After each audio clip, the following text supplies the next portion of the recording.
Bismillahirrahmanirrahim. Assalamualaikum warahmatullahi wabarakatuh.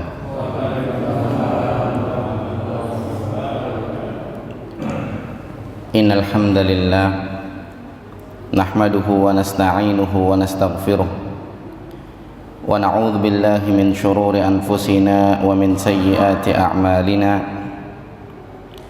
Man yahdihillahu fala mudilla lahu wa man yudlilhu fala hadiya lahu. Wa asyhadu an la ilaha illallah wahdahu la syarika lah wa asyhadu anna Muhammadan abduhu wa rasuluhu la nabiyya ba'dah. Fa inna asdaqal hadithi kitabullah wa khairal huda huda Muhammad sallallahu alaihi wasallam wa syarral umuri muhdatsatuha wa kullu muhdatsatin bid'ah wa kullu bid'atin dhalalah wa kullu dhalalatin finnar. Para jamaah yang dimuliakan oleh Allah Subhanahu wa taala, pada kesempatan pagi hari ini, hari Sabtu tanggal 18 Dzulhijjah tahun 1441 Hijriah atau 8 Agustus tahun 2020. Ini merupakan pekan yang kedua dari hari Sabtu di bulan ini. Sementara jadwal kita rutin pekan 1 setiap bulannya pada hari Sabtu. Maka pertemuan kali ini merupakan pengganti dari pertemuan yang sebelumnya. Aslinya hari ini saya ada jadwal di tempat lain, tapi saya sudah izin dari sebulan sebelumnya. Yang saya sampaikan, di tempat tersebut saya ngisi setiap pekan, sementara di tempat ini hanya sebulan sekali. Jadi untuk Sabtu kali ini ngalah, karena di sana sepekan sekali, di sini sebulan sekali. Jadi saya kesini. Kemudian para jamaah yang dimuliakan oleh Allah Subhanahu wa taala, kajian kita adalah kajian sirah nabawiyah, dan kita mengkaji sirah ini merujuk kepada kitab Al-Habib, buah karya dari Syekh Abu Bakar Al-Jazairi rahimahullah. Jadi kita kajian sirah merujuk ke kitab, ya, bukan bebas, bukan ngarang, tidak. Dan tema kita pada kesempatan kali ini masih membahas tentang hijrahnya Nabi Muhammad SAW ke Madinah. Kemudian kali ini kita akan simak ketika beliau tiba di Madinah. Ya, yang megang kitabnya, yang mengikuti di kitabnya ada di halaman 241. Di halaman 241. Bagaimana sambutan mereka orang-orang Madinah ketika Nabi Muhammad SAW tiba di sana? Dan beberapa pertemuan sebelumnya kita sudah menyampaikan sabda Nabi SAW, almar'u ma'a man ahabba. Seseorang itu akan bersama dengan yang dia cinta. Nah, kalau dia cinta sama Nabi Muhammad SAW, maka dia akan bareng dengan Nabi Muhammad SAW. Permasalahannya gimana caranya nih biar kita cinta kepada Nabi Muhammad SAW, sementara sering kita dengar ungkapan tak kenal maka tak sayang dan seterusnya. Maka para ulama memberikan solusi, pelajari sirahnya, simak sirahnya, dengan itu akan muncul kecintaan kepada Nabi Muhammad sallallahu alaihi wasallam. Taib, tentang Nabi sallallahu alaihi wasallam tiba di Madinah, disebutkan oleh penulis rahimahullah bahwasanya Nabi sallallahu alaihi wasallam beliau mengendarai ontanya, beliau bergerak meninggalkan perkampungan Bani Salim bin Auf itu beberapa jarak sebelum kota Madinah, karena sementara itu beliau singgah di situ. Dan kemarin kita sudah simak beliau di situ bikin masjid Quba, mengadakan Jumatan. Nah, dari daerah itu beliau bergerak merapat ke Madinah. Kemudian disebutkan bahwa beliau tidak melewati perkampungan satupun melainkan orang-orang Ansor, kecuali yang laki-laki. Ya, kecuali yang laki-laki. Jadi semuanya itu pada menyambut kedatangan Nabi sallallahu alaihi wasallam.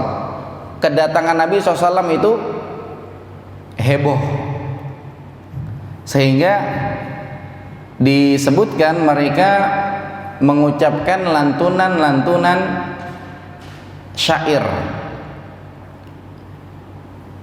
Ya, mereka mengucapkan lantunan-lantunan syair. Kemudian juga di sisi yang lain mereka juga mengajak Nabi Shallallahu Alaihi Wasallam. Ya, mereka mengajak Nabi Muhammad Shallallahu Alaihi Wasallam. Mereka mengatakan, ya Rasulullah, kemari, tinggallah bersama kami. Kami punya senjata lengkap. Kami punya orang-orang lengkap untuk ngejagain engkau ya Rasulullah. Bahkan disebutkan sampai mereka narik tali ontanya Rasulullah sallallahu alaihi wasallam. Pengen Rasulullah SAW tinggal bersama dengan mereka. Makanya saya pernah baca bagaimana ketika Rasulullah SAW di salah satu peperangan itu, ketika beliau bagi-bagi ghanimah, bagi-bagi rampasan perang, kemudian sengaja yang dibagi banyak itu orang-orang Mekah, orang-orang muhajirin. Orang Madinah dibaginya pada dikit. Akhirnya apa? Mereka protes. Mereka bilang, ya Rasulullah, kenapa kok yang dibagi banyak orang Mekah? Itu orang Madinah dikit. Kalau nggak salah ketika kejadian Fatu Makkah, kalau nggak salah. Maka Rasulullah SAW mengatakan apa? Apakah kalian kurang puas? Kalian pulang ke Madinah bawa pulang Rasulullah, bukan bawa pulang duit. Sementara mereka cuma bawa pulang ghanimah doang. Apakah kagak kebayar itu? Apakah kalian kurang puas? Diem orang-orang Madinah, orang-orang Ansor diem. Makanya saya juga jadi ingat ya ketika ada salah seorang ustadz ditanya, Ustadz, saya setelah hijrah kok kayaknya hidup susah begitu. Sementara dulu sebelum hijrah kayaknya usaha lancar-lancar aja, biar dikata riba, biar dikata haram, tapi hidup enak gitu. Kemudian Ustadz itu menjawab apa? Kenikmatan yang gimana lagi yang kita inginkan gitu.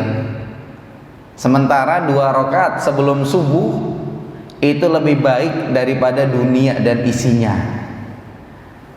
Maka di sini Rasulullah SAW ketika merapat ke Madinah enggak lewat satu perkampungan pun kecuali mereka pada pengen Rasulullah tinggalnya sama mereka, karena betul-betul ingin gimana caranya biar bisa tinggal dengan Rasulullah dengan mereka itu Rasul Sallallahu Alaihi Wasallam. Mungkin mereka mengharapkan keberkahan, kebaikan dan seterusnya. Maka ketika menjelang hampir masuk di kota Madinah, itu orang-orang Madinah pada keluar, pada nyambut. Disebutkan jalanan penuh dengan mereka itu. Sampai di atap-atap, mungkin kalau kita di lantai 2 gitu, wah pada ngeliatin Nabi Shallallahu Alaihi Wasallam. Para wanita, anak-anak, kaum laki-laki semuanya pada bertakbir. Allahu Akbar, Rasulullah datang. Allahu Akbar, Rasulullah datang. Muhammad Sallallahu Alaihi Wasallam datang. Allahu Akbar, Rasulullah datang. Girang mereka, para wanita, anak-anak. Disebutkan oleh penulis rahimahullah, mereka bernasyid. Ya, mereka bernasyid, tala'al badru alaina min thaniyatil wada wajaba syukru alaina ma da'a lillahi da' ayyuhal mab'utsu fina ji'ta bil amril muta' ji'ta syaraftal madinah marhaban ya khairada. Ini kita sedikit familiar lah, atau mungkin familiar kalimat ini ya, biasa dilaguin tuh, tala'al badru alaina min thaniyatil wada' dan seterusnya. Ini disebutkan oleh penulis rahimahullah secara sejarah. Akan tetapi wallahu alam ya, secara riwayat ini tidak ada. Secara riwayat tidak ada. Makanya dibedakan. Kalau kita mau ngelihat apa yang disebutkan oleh ahli sejarah, ya begini yang disebutkan. Ya, dulu ketika Rasulullah SAW tiba di kota Madinah, itu disambut dengan nasyid seperti ini. Ahli sejarah mereka khilaf, ada 2. Yang pertama, kalimat ini muncul ketika awal hijrah Nabi ke Madinah. Di sini masalahnya adalah Thaniyatil Wada, celah bukit Wada. Ya, ini di sudut mana dari kota Madinah begitu. Ya, sementara Thaniyatil Wada itu ketika diselaraskan dengan kejadian itu pasnya ketika selesai perang Tabuk di satu riwayat. Cuma riwayatnya udah doif gitu, jadi nggak usah diributin Thaniyatul Wadanya sebelah mana gitu. Ini lagi kasih gambaran, seandainya riwayatnya sahih, maka kayaknya yang lebih pas ini ketika pulang perang Tabuk, karena memang lewat lembah namanya Thaniyatul Wada atau Bukit Wada gitu, lewat jalur situ ketika perang Tabuk. Sementara ketika nyampe ke Madinah kagak lewat jalur situ. Itu kalau riwayatnya sahih, sementara riwayatnya dhaif. Ini kemarin sempat kita sampaikan ya, saya pernah baca buku hal-hal yang sudah terlanjur masyhur, terlanjur terkenal, akan tetapi riwayatnya lemah. Di antaranya tala'al badru alaina.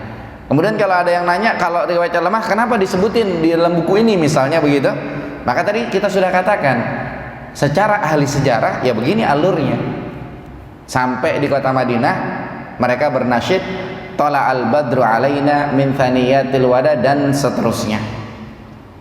Maka tatkala beliau sampai di kota Madinah,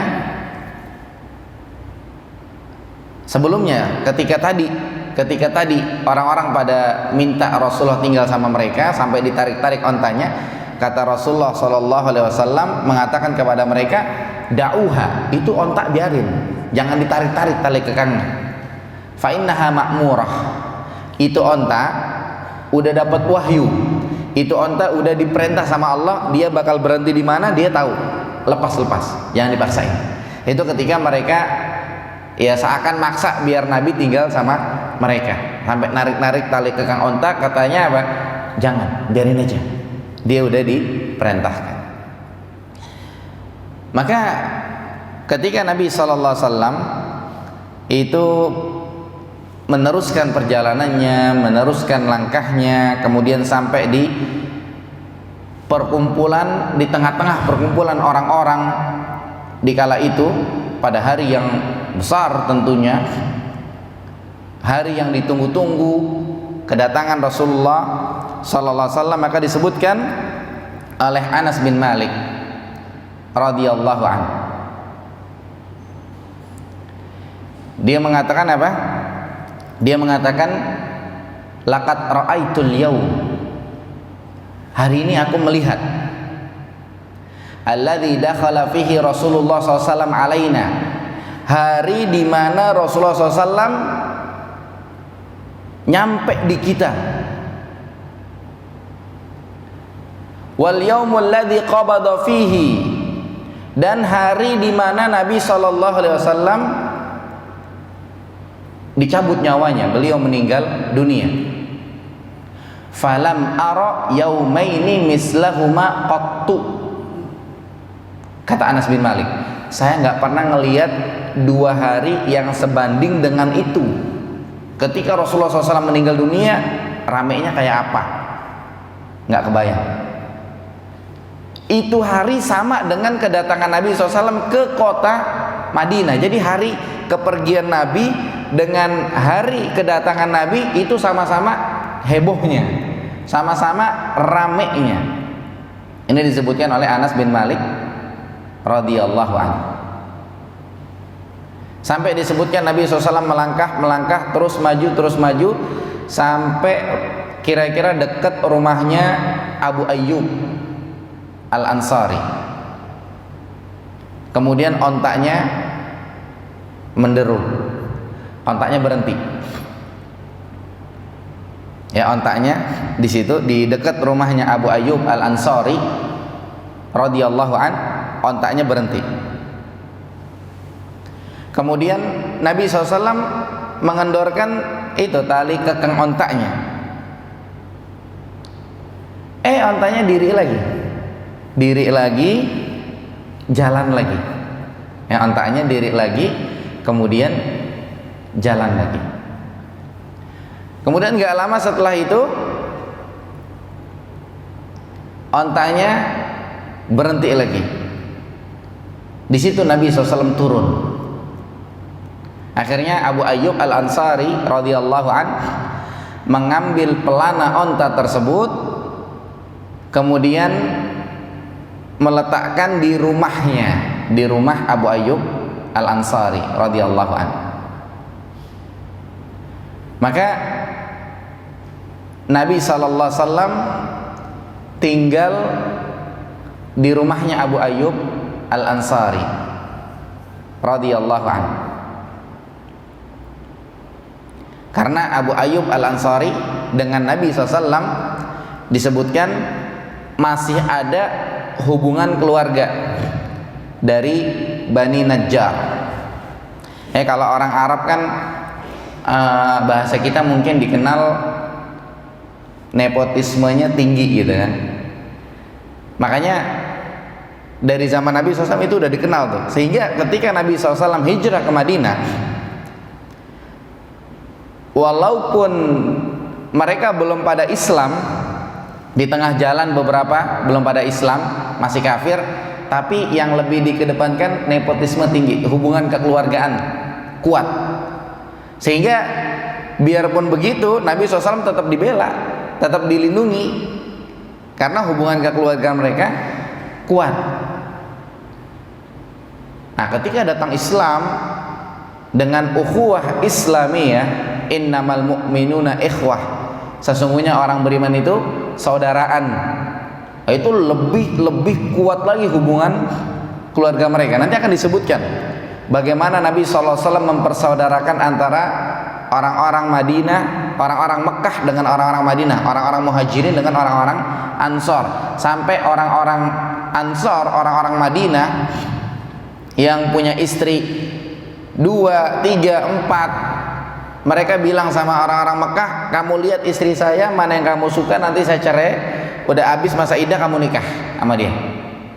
Saking kuatnya persaudaraan mereka, karena memang dulu orang Arab itu istrinya memang nggak satu. Ya, kalau kita lihat sejarah, rata-rata istri-istri mereka lebih dari satu. Setelah masuk Islam, para sahabat pun rata-rata istrinya lebih dari satu. Kalau istri satu itu kayak gimana gitu ya, belum kayak gimana kalau dulu begitu ya. Ya kalau sekarang mungkin kita sebagian pahamnya, sebagian mungkin ya, wanita karir itu biasa nikah kalau di bawah umur 20 gimana, rata-rata kan nikah kalau udah matang usia mungkin 25, 27 atau mungkin 29 baru nikah. Kalau sekarang kan gitu-gitu.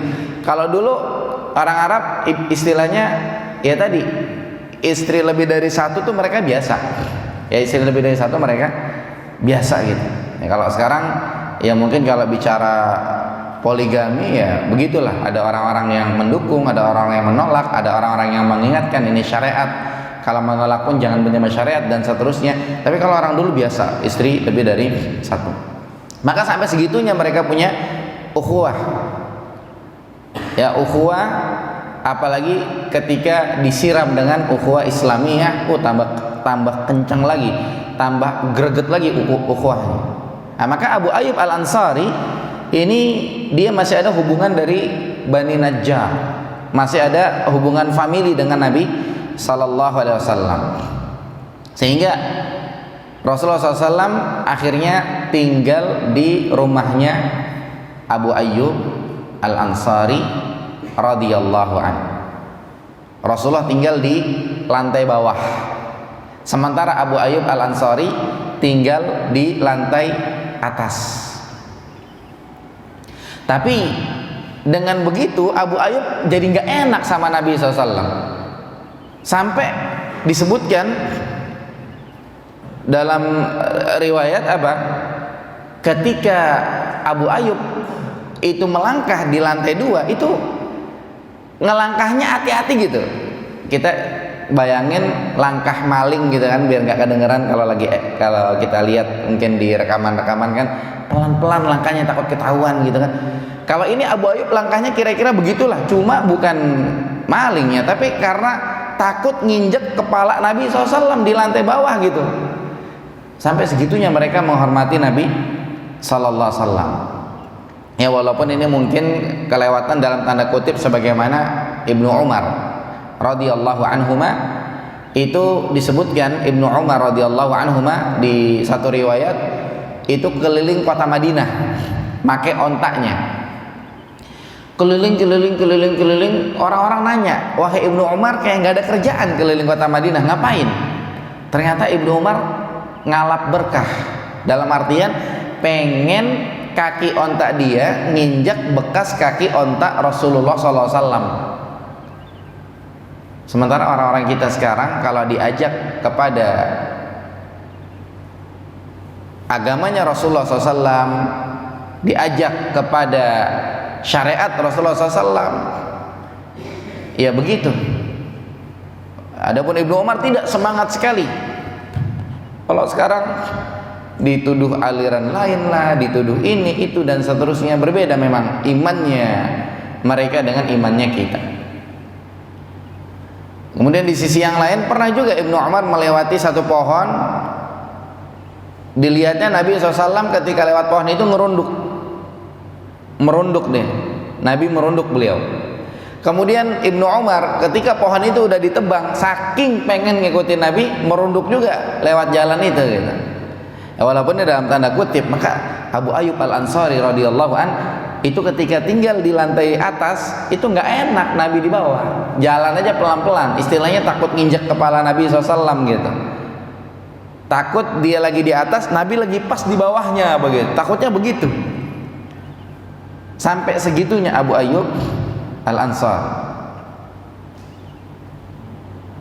Maka dari situ Abu Ayyub bertanya kepada Nabi SAW. Dibilang apa? Ya Rasulullah, sebetulnya saya nggak pengen gitu, saya di atas, Anda di bawah. Akhirnya Rasulullah SAW mengatakan, wahai Abu Ayyub, ya Aba Ayyub, wahai Abu Ayyub, inna arfaqa bina, sesungguhnya yang lebih nyaman buat kami, wa biman yakshana, dan buat orang-orang yang datang ke sini, kalau ada tamu, an akuna fi asfalil bait. Yang lebih nyaman itu di bawah. Kalau di atas agak ribet. Maka di situ Abu Ayyub Al-Ansari tenang. Oh, ternyata itu gitu. Karena awalnya pikirnya ya tadi nggak enak, dia di atas, Nabi di bawah. Setelah mendengar jawaban dari Nabi sallallahu alaihi wasallam, maka Abu Ayyub tenang. Ternyata Nabi lebih senang di bawah, lebih nyaman, lebih memudahkan. Kalau ada yang datang pun lebih mudah. Maka disebutkan Abu Ayyub Al-Ansari radhiyallahu anhu menyiapkan makanan untuk Nabi sallallahu alaihi wasallam. Kalau Nabi makan dari sebelah mana, kemudian ditinggalin sama Nabi SAW sisanya, maka Abu Ayyub nyomot dari bekas comotan Nabi SAW.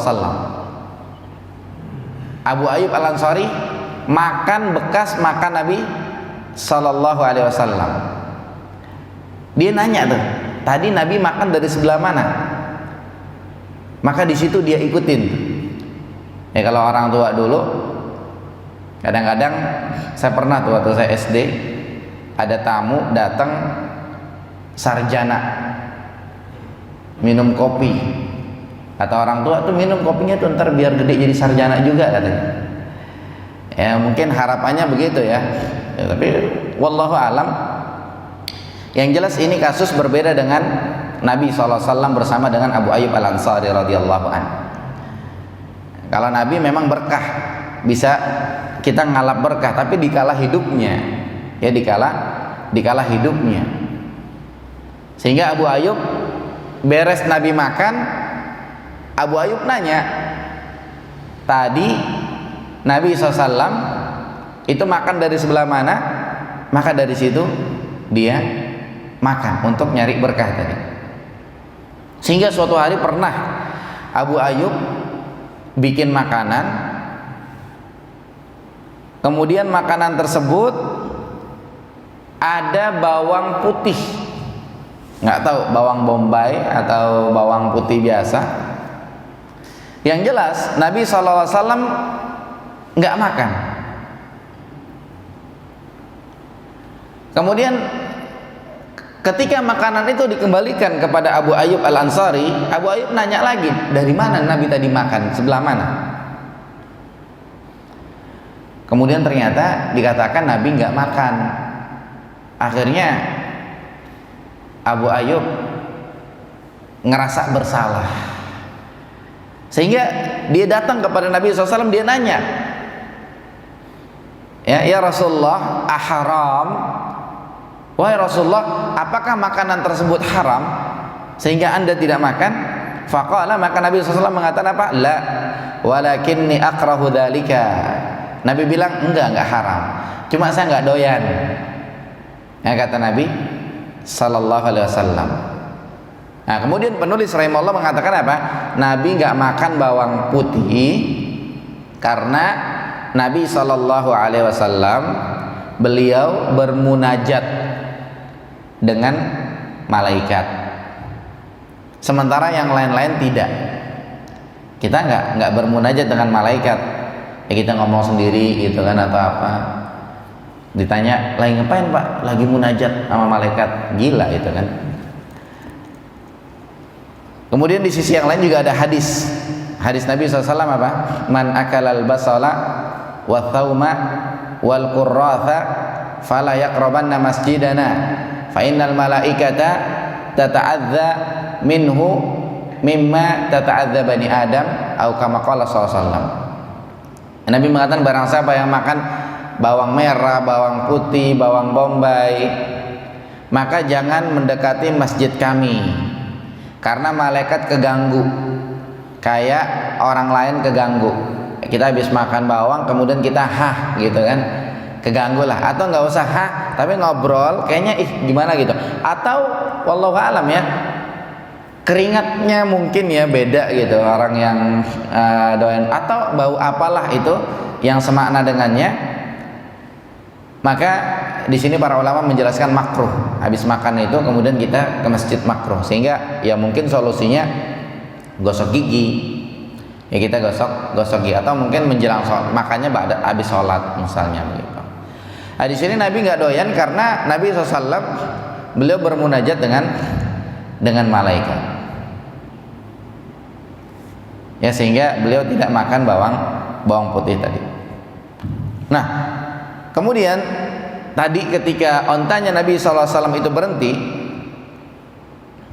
ternyata berhenti di atas tanah 2 anak yatim. Ya, disebutkan di situ ada beberapa pohon korma dan ada kuburan.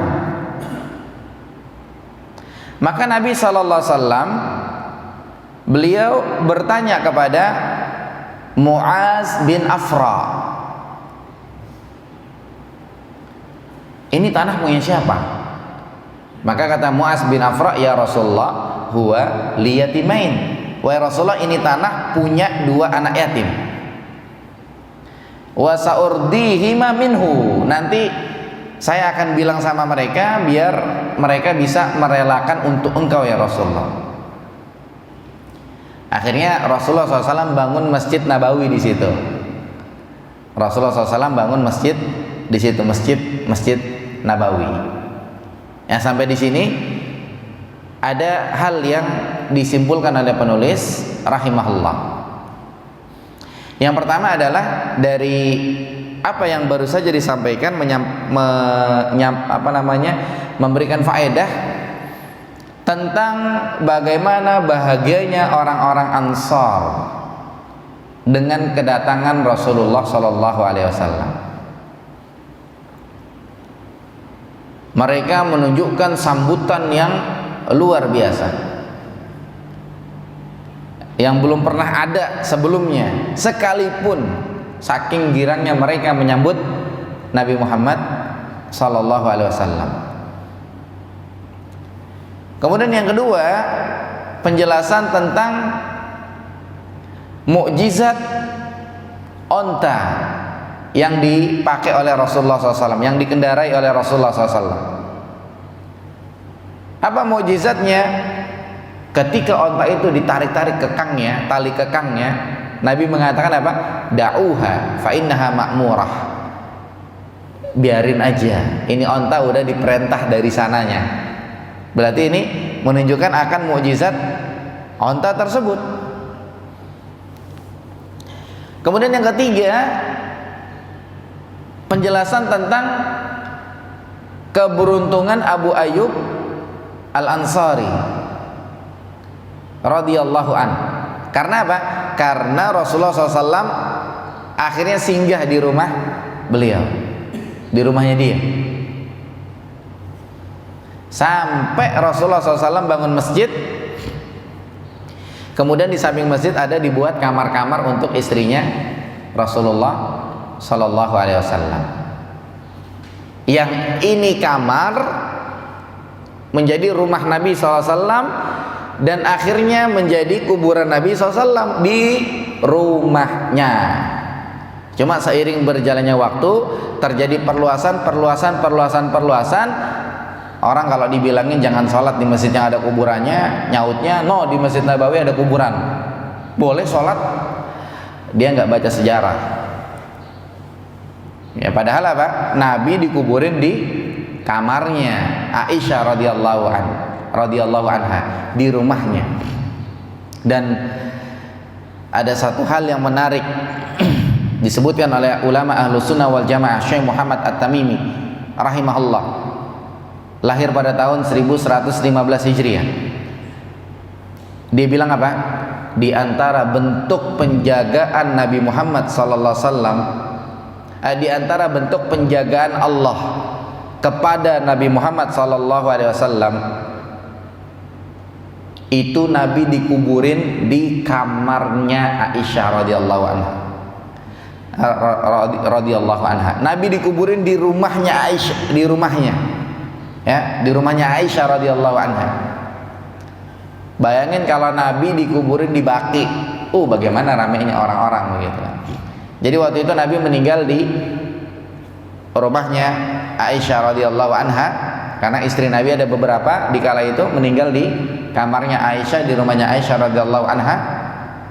Kemudian orang-orang pun rame, ini Nabi dikuburnya bagaimana nih? Ya, Nabi dikuburnya bagaimana? Akhirnya datang, kalau nggak salah Abu Bakar, mengingatkan bahwa Nabi pernah bilang seorang Nabi itu dikubur di tempat dia meninggal. Seorang Nabi dikubur di tempat dia meninggal, maka Nabi SAW dikubur di situ. Jadi Nabi dikubur di kamarnya, di rumahnya, bukan di masjid, bukan. Nah, cuma terjadi perluasan. Para ulama Ahlus Sunnah wal Jamaah itu udah menolak. Cuma ulama dengan umarok, lebih kuat umarok, akhirnya sama umarok diperluas. Jadilah itu kuburannya kayaknya seakan-akan sekarang itu di masjid gitu. Bahkan di dekat itu kan raudhah. Padahal Nabi bilang kan, antara rumahku dengan mimbarku itu ada raudhah. Berarti jelas dari sini juga ternyata Nabi itu dikuburnya di rumah, bukan di masjid. Ya itu, cuma kadang orang ya ngelihatnya yang depan mata, sehingga kalau dibilangin jangan sholat di masjid yang ada kuburannya, dituduh alirannya beda, dituduh fanatik, dituduh macam-macam. Sementara Nabi SAW tidak mau memang kuburannya itu dijadikan sebagai masjid. Ya, dan ini memang sesuai dengan syariat yang dibawa oleh Nabi Muhammad SAW. Cuma karena jauhnya mereka dari ilmu, jauhnya mereka dari agama, jauhnya mereka dari kitab-kitab para ulama, sehingga informasi seperti mereka tidak ketahui. Taunya kalau ada orang nggak sholat di masjid yang ada kuburannya, itu orang fanatik, itu orang begini begitu dan seterusnya. Ini bedanya antara orang yang berilmu dengan orang yang tidak berilmu. Baik, jadi penjelasan tentang keberuntungan Abu Ayyub Al-Ansari radhiyallahu an. Nabi SAW tinggal di rumahnya sampai jadi masjid, sampai jadi kamar-kamar yang di samping masjid tempat Nabi SAW tinggal. Kemudian yang berikutnya, penjelasan tentang disyariatkan nyari berkah dari bekas Nabi kalau ada, ya, seperti sisa minum, sisa rambut, ludah, pakaian dan lain-lain ketika Nabi hidup. Ya, ketika Nabi SAW hidup. Ya, ludahnya Nabi dikerebutin tuh, keringatnya Nabi dikerebutin harum. Bahkan pernah ketika datang utusan orang kafir. Ketika datang urusan orang kafir, ini disebutkan oleh Syekh Muhammad bin Shalih Al-Utsaimin rahimahullah di dalam kitabnya Syarah Riyadhus Shalihin. Ketika datang utusan orang kafir, delegasi dari orang kafir menghadap Nabi SAW, itu di tengah-tengah itu Allah menakdirkan Nabi buang reak. Ya, kalau ludah dia ngalap berkah mereka udah biasa. Ini Nabi buang reak depan orang kafir itu. Ya, Allah menakdirkan demikian. Langsung para sahabat ngambil reaknya Nabi, langsung ngalap berkah, dioles ke badannya. Orang kafir ngelihat kejadiannya itu geleng-geleng dia. Raja kita di sono kagak sebegininya. Dia jadi tambah takut, dia deg-degan. Sebegitunya orang-orang sama Nabi Sallallahu Alaihi Wasallam, jadi gemeter dia. Nah, tapi ketika Nabi sudah meninggal, yang katanya ada peninggalan rambutnya Nabi, jenggotnya Nabi, kemudian telapak kakinya Nabi dan lain-lain, ya ini berbeda dengan Nabi ketika masih hidup. Ya, jadi tidak ada sama seperti orang yang mimpi bertemu dengan Nabi SAW. Ada orang yang mimpi bertemu dengan Nabi SAW. Ketika mimpi bertemu dengan Nabi SAW, di satu sisi benar, karena Nabi bilang setan nggak bisa nyerupain Nabi dalam mimpi. Tapi di sisi yang lain yang kadang orang lupa, kayaknya orang kalau ngimpi ketemu Nabi udah hebat itu orang gitu. Padahal ya biasa saja. Cuma memang kalau mimpi ketemu Nabi ya bener gitu doang gitu kan. Bukan berarti orang kalau mimpi ketemu Nabi itu orang ini wah wali atau orang hebat atau dijamin kebaikan, dijamin keberkahan, dijamin masuk surga dan yang lain-lain. Tidak, biasa aja. Cuma memang kalau mimpi ketemu Nabi SAW ya benar itu memang Nabi. Cuma kadang-kadang ada orang yang kelewatan juga, dibilangnya mimpi ketemu Nabi, Nabi pakai ini, kemudian Nabi bilang begini, bilang begitu. Nabi ya, itu bukan Nabi, setan mungkin. Kalau udah ngasih-ngasih, bilang ini, bilang itu, kemudian diamalin dan seterusnya. Ya, wallahu a'lam. Jadi ini diantara pelajaran yang disebutkan oleh penulis rahimahullah. Kemudian lanjutannya, Nabi SAW bangun Masjid Nabawi. Kemudian juga tentang keutamaan Masjid Nabawi dan tentang keutamaan penduduk Madinah. Maka ketika onta Nabi menderum tadi, itu kejadian di sore hari Jumat di bulan Rabiul Awal disebutkan oleh penulis rahimahullah.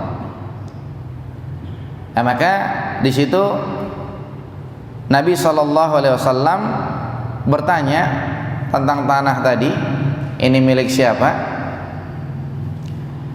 Kemudian beliau mengatakan, ya ma'syaral ansar, wahai orang ansar, thaminuni biha itikum hadha liattakhidahu masjidan. Tolong kalian jual ini tanah sama saya pengen bangun masjid. Nabi belum tahu itu punya 2 anak yatim. Akhirnya disebutkan bahwa itu milik 2 anak yatim. Dan nanti kita akan minta biar direlakan saja buat masjid. Akhirnya apa? Akhirnya Nabi SAW memerintahkan agar masjid segera dibangun.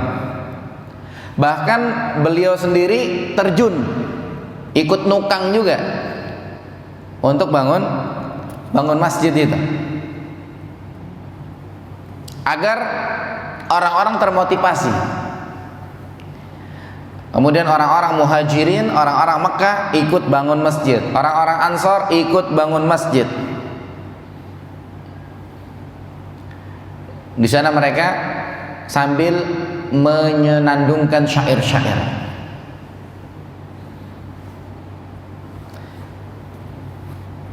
Kemudian disebutkan apa? Disebutkan di tanah itu ada kuburannya orang-orang musyrik. Kemudian ada pohon korma, ada sisa-sisa bangunan. Maka sama Nabi SAW diminta pohon-pohon itu ditebang, sisa-sisa bangunan diratakan, kemudian kuburan diangkat, dipindahin.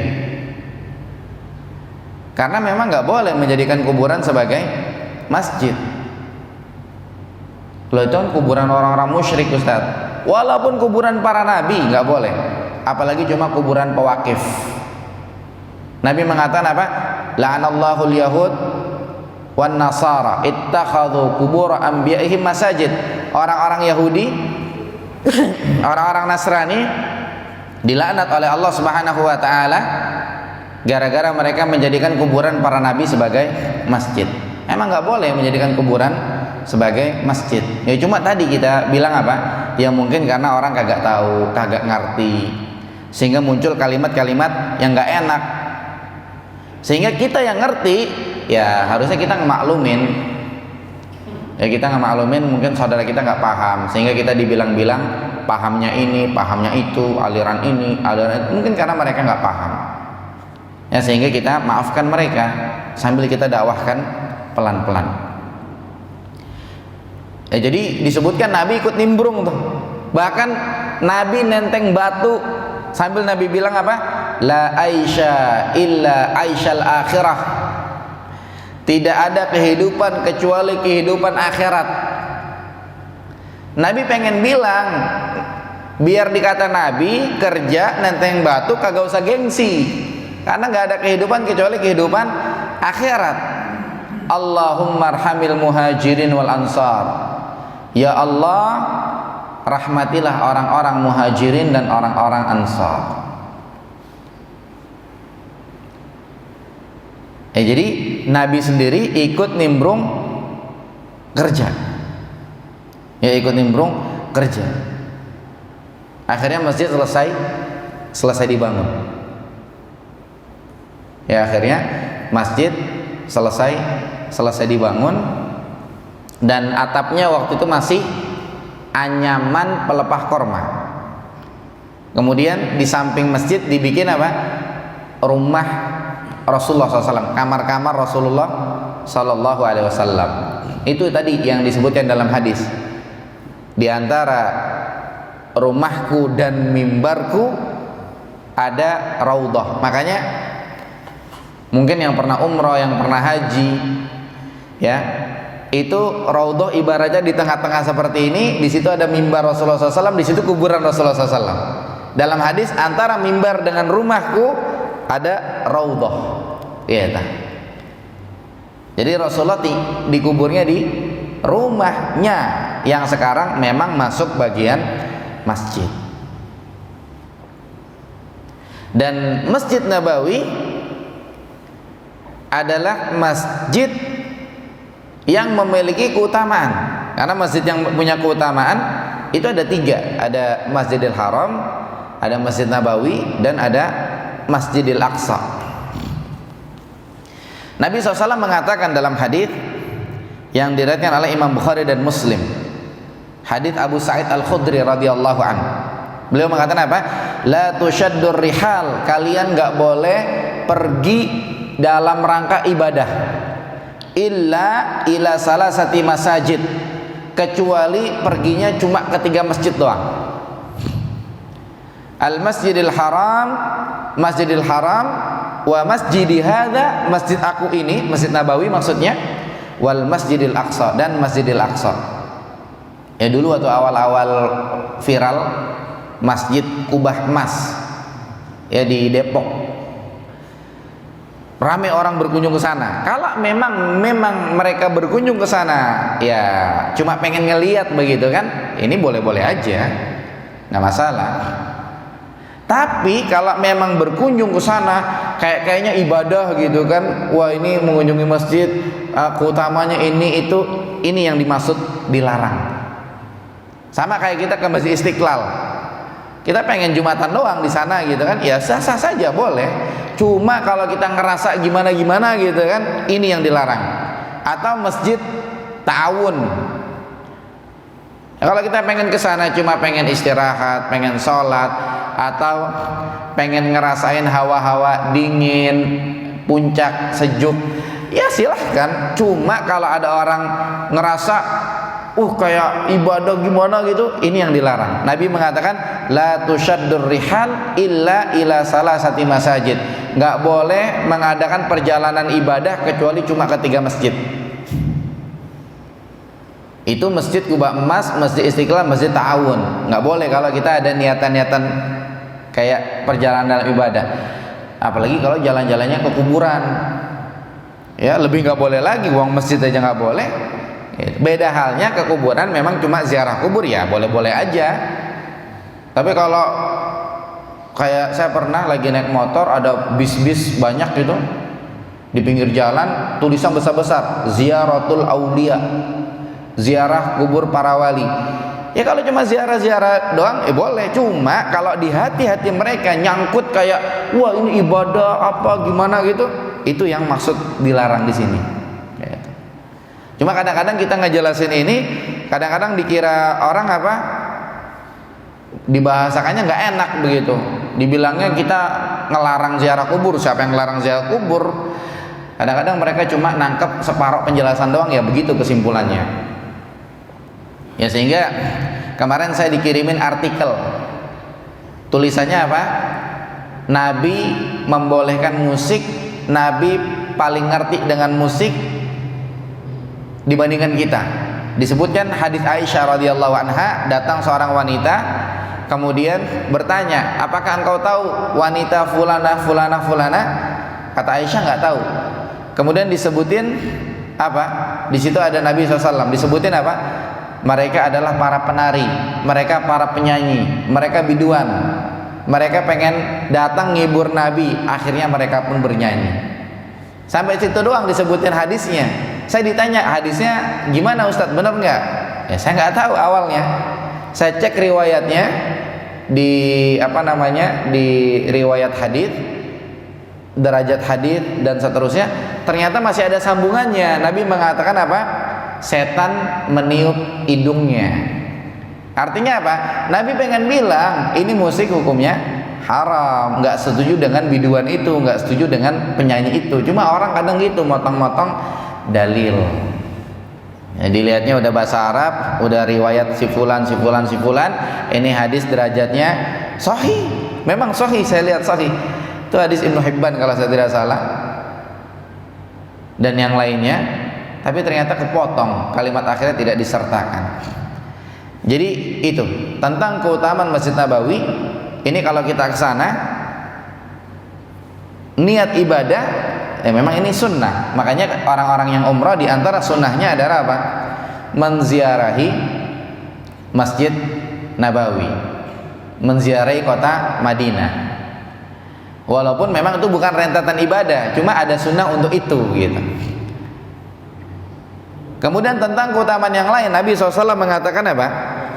Dalam hadis yang diriwayatkan oleh Imam Ahmad, kemudian Ibnu Majah, hadis Jabir radhiyallahu an, Nabi mengatakan salatun fi masjidi hadza bi alfi salatin fi ma siwahu illal masjidil haram. Salat di masjidku ini pahalanya 1000 dibandingkan salat di masjid lain kecuali Masjidil Haram. Masjidil Haram pahalanya 100.000 ya, 100.000. Saya pernah waktu umrah ada jamaah orang Bekasi, orang Jawa dia, bapak-bapak, umurnya mungkin udah kepala 6 kali, udah tua. Ketika waktu itu zuhur itu atau ketika waktu asar itu bapak rebahan di hotel. Sementara setengah jam atau 1 jam sebelumnya kita udah pada pengen ke masjid. Kemudian kata dia, Ustadz duluan aja gitu, pengen rebahan, pengen sholat di hotel. Kemudian saya bilangin, nih orang Jawa nih bapak nih, saya bilangin, Pak sholat di Masjidil Haram 100.000 Pak pahalanya Pak, waktu itu di Mekah. Hah? 100.000 Ustadz? Oh ya weh 100.000, langsung bangun dia ambil wudhu, langsung ke masjid dia. Dia bilang apa?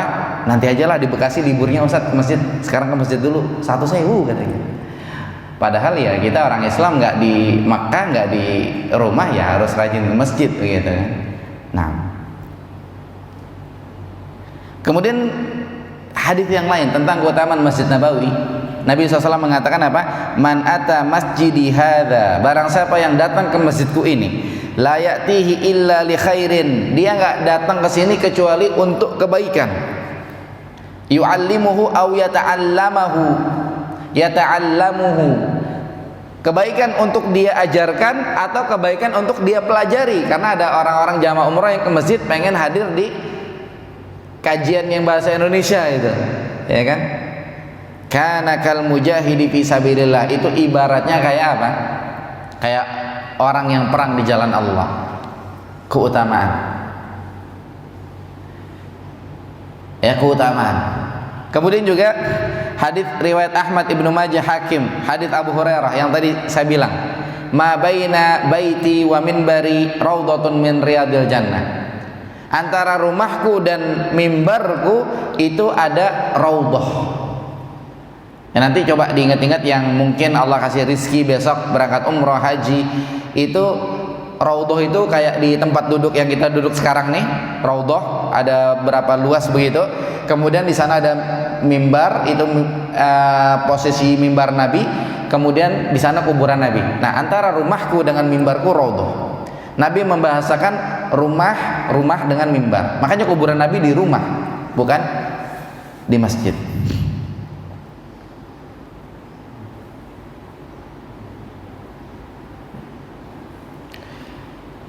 Kemudian juga bahkan Nabi sampai bilang apa?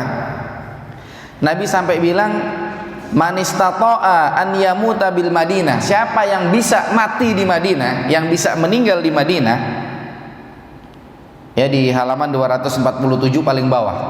Ini hadis riwayat Ahmad, Tirmidzi dan Ibnu Majah. Siapa yang bisa mati di Madinah, falyamut biha. Kalau bisa mati aja di Madinah, kalau bisa. Fa inni akunu lahu syahidan, karena aku yang nanti bakal jadi saksi buat dia. Au syafi'an yaumal qiyamah, atau aku nanti yang bakal ngasih syafaat buat dia pada hari kiamat. Kita kalau umroh selesai di Makkah, kita ke Madinah, atau mungkin kita ke Madinah dulu baru umroh.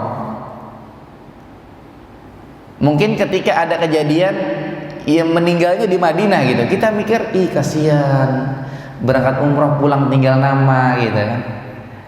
Padahal Allah mengatakan apa? Asa an takrahu syai'an wa huwa khairul lakum. Bisa jadi engkau benci kepada sesuatu, enggak suka kepada sesuatu, tapi itu baik. Menurut kita, penilaian kita kasihan gitu kan, tapi itu baik. Nabi bilang apa? Siapa yang bisa meninggal di kota Madinah, kalau bisa meninggal di sana aja gitu. Ya cuma besok kita umrah mau mati di sana atau pulang lagi nih. Makanya apa? Umar bin Khattab radhiyallahu an itu disebutkan beliau itu berdoa, ya, beliau berdoa pengen supaya Allah mewafatkannya di kota Madinah. Ya Umar minta sama Allah, dia bilang apa? Allahumma inni as'aluka syahadatan fi sabilika. Ya Allah, aku minta biar mati syahid di jalanmu. Wa mautan fi baladi rasulika, dan saya pengen matinya di kota Madinah, di negeri Rasulmu, di kota Madinah. Umar. Dan memang Umar dari hidupnya udah dikabarin sama Rasulullah SAW bakal mati syahid, ya bakal mati syahid. Cuma syahidnya Umar ketika lagi sholat subuh ditusuk oleh siapa? Abu Lu'lu' al-Majusi. Disebutkan Abu Lu'lu' al-Majusi ini ngasah pesok di pasar, dia pedagang. Itu pesok udah diracunin selama sebulan. Ya, ada pesok diasah selama setahun buat ketemu Idul Adha. Tiap hari diasah buat nyembelih sapi. Tiap hari. Ini sebulan, selama sebulan diracunin, atau 2 bulan mungkin diracunin. Sampai Umar lewat sama Abu Lu'lu' al-Majusi, kan Umar biasa ngontrol, monitor keliling. Dia nanya, ngapain? Kata Abu Lu'lu' al-Majusi, saya akan bikin sesuatu yang akan heboh dari timur sampai barat. Akhirnya di hari yang direncanakan, Umar lagi ngimamin sholat subuh, rakaat pertama masih normal, masih ada kaum muslimin yang masbuk. Rakaat kedua, Abu Lu'lu' al-Majusi udah ngumpet tuh di balik dinding atau di balik pohon. Masjid dulu nggak kayak masjid sekarang, agak susah dari sana kemari gitu. Akhirnya apa? Akhirnya ditusuk Umar perutnya, udah ditusuk, dilebarin robekannya. Sampai Ibnu Umar bilang apa? Ketika saya nutupin lukanya, kan biasa kalau kita kepotong pesok, saya pernah kepotong pesok dikit gitu, kata dokter ditahan 1 menit atau 2 menit atau 5 menit, kemudian baru diangkat, baru dihansaplas. Jangan dicuci pakai air, karena kalau dicuci pakai air bakal ngocor terus tuh darah tuh. Coba nanti yang Allah uji ketika motong cabai, motong bawang, kena pesok, itu ditahan dulu 5 menit. Udah diangkat, dia agak rapat dikit, baru dibalurin betadin, dirapetin.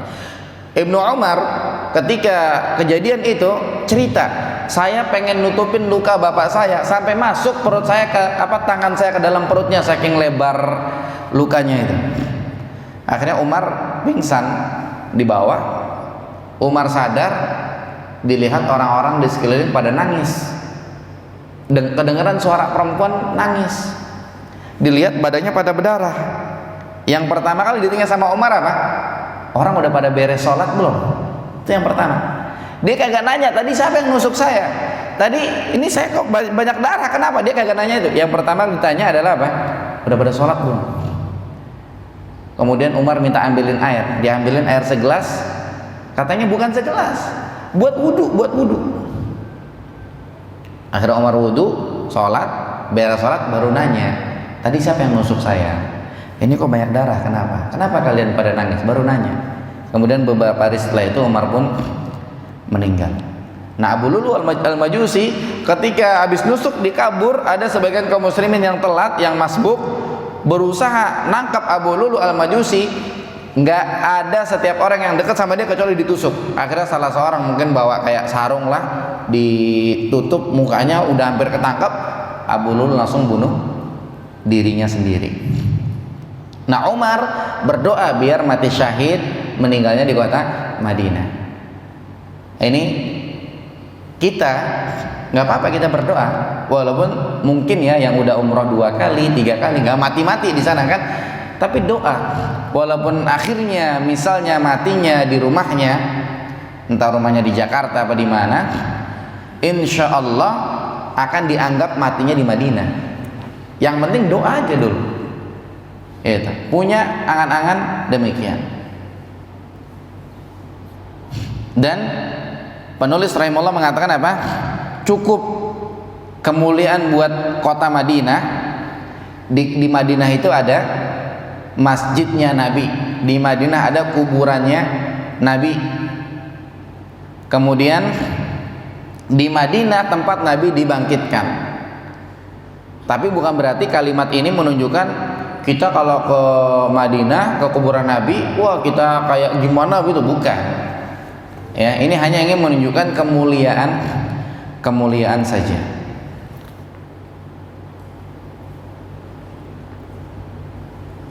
Beberapa menit lagi. Sampai di sini ada yang bertanya? Beberapa menit lagi, ini sudah lewat 13 menit dari waktu syuruk. Karena waktu syuruk jam 6 lewat 1. Sebagaimana kita ingatkan bahwa jam 6 lewat 1 ini belum boleh sholat. Karena waktu sholat syuruk itu pas waktu syuruk tambah setinggi tombak matahari naik. Nah, setinggi tombak ini perkiraan 15 menit sampai 20 menit atau 10 sampai 20 menit. Tinggal beberapa menit kita sempurnakan. Tentang kemuliaan penduduk Madinah. Tentang kemuliaan penduduk Madinah, Allah berfirman dalam surat Al-Hasyr ayat 9. Allah berfirman, "Walladzina tabawwa'ud dar", dan orang-orang yang menempati kota Madinah, wal iman, kemudian telah beriman, min qablihim, ya sebelum kedatangan orang-orang muhajirin, yuhibbuna man hajara ilaihim, mereka itu senang ketika ada yang hijrah ke Madinah, wala yajiduna fi sudurihim hajah, dan di hati mereka itu tidak ada niatan lain pengen ngambil keuntungan ini itu dan nggak ada, betul-betul lillahi ta'ala, mimma utu, dari apa yang dibawa oleh orang muhajirin. Wah, bisnis nih, nggak ada niatan gitu. Bahkan apa? Wa yu'thiruna ala anfusihim, mereka mengutamakan orang-orang muhajirin, orang-orang Madinah, lebih mengutamakan daripada dirinya sendiri, walau kana bihim khasasah, walaupun aslinya mereka juga butuh. Ini namanya ithar. Ada ketika beberapa sahabat lagi sakratul maut, yang satu butuh air, dibawain minum, baru dia mau negak minum air, yang sebelah teriak-teriak air, itu tuh bawa ke dia, dibawa ke dia. Baru mau minum, yang sebelah teriak-teriak air, bawa ke dia. Sampai akhirnya ke sebelah lagi, nyampe air, keburu meninggal. Balik lagi ke orang yang pertama, udah pada meninggal semua. Itu itsar. Wa yu'thiruna ala anfusihim walau kana bihim khasasah. Mereka mendahulukan orang lain ketimbang dirinya, walaupun aslinya dirinya juga butuh. Ya, parkir motor nih. Kadang-kadang kalau parkir motor ada yang 01, kita duluan gitu kan. Ketika kita lakukan, udah Pak, parkir sini, parkir. Bapak di mana? Oh, saya gampang di sono. Dia juga butuh tuh. Itu namanya ithar. Seperti itu gambarannya kira-kira. Wa may yuqashuha nafsihi, barang siapa yang dipelihara, dijaga dari sifat pelit, faulaika humul muflihun, mereka orang-orang beruntung. Yang kagak pelit, alhamdulillah, mereka orang-orang beruntung. Bahkan Rasulullah menetapkan tentang keutamaan penduduk Madinah, ayatul iman hubbul ansar, tanda keimanan mencintai orang-orang Ansar, orang-orang Madinah. Wa ayatun nifaq bughdul ansar, tanda kemunafikan membenci orang-orang Madinah. Kemudian di sisi yang lain Nabi mengatakan al ansar la yuhibbuhum illa mu'min, orang Ansar itu enggak cinta sama mereka kecuali orang beriman. Wala yubghiduhum illa munafik, tidak benci kepada mereka kecuali orang munafik. Faman ahabbahum ahabbahullah, yang cinta sama orang Madinah Allah cinta sama mereka. Waman abghadahum abghadahullah, yang benci sama orang Madinah Allah benci sama mereka. Ini bukan orang Madinah sekarang ya, warga sekarang bukan, tapi warga di zaman Nabi SAW, orang-orang Ansar. Ya, kemudian terakhir mereka melanjutkan bait-bait syair memuji Nabi SAW. Sehingga dari sini kita paham penjelasan tentang pembangunan Masjid Nabawi yang mengerjakan langsung Nabi turun ke lapangan. Kemudian penjelasan tentang keutamaan Masjid Nabawi, penjelasan tentang keutamaan kota Madinah, penjelasan tentang keutamaan orang-orang Ansor, dan penjelasan tentang keutamaan hidup dan meninggal di kota Madinah. Ya, wallahu a'lam bishawab. Sampai di sini. Yang benar datang dari Allah Subhanahu wa taala, yang salah dari saya pribadi. Barakallahu fikum. Wa sallallahu ala nabiyina Muhammad wa akhiru da'wana alhamdulillahirabbil alamin. Insyaallah kita ketemu lagi bulan depan normal, kembali lagi pekan 1 hari Sabtu tanggal 5 September insyaallah. Ya, saya kira cukup, sudah lewat 18 menit, sudah masuk waktu syuruk. Bagi yang ingin bertanya bisa langsung ketemu saya setelah kajian ditutup insyaallah. Wallahu a'lam bishawab. Yang benar datang dari Allah Subhanahu wa taala, yang salah dari saya pribadi. Barakallahu fikum. Wa sallallahu ala nabiyina Muhammad wa akhiru da'wana alhamdulillahirabbil alamin. Subhanakallahumma bihamdika asyhadu an la ilaha illa anta astaghfiruka wa atubu ilaik. Wassalamualaikum warahmatullahi wabarakatuh.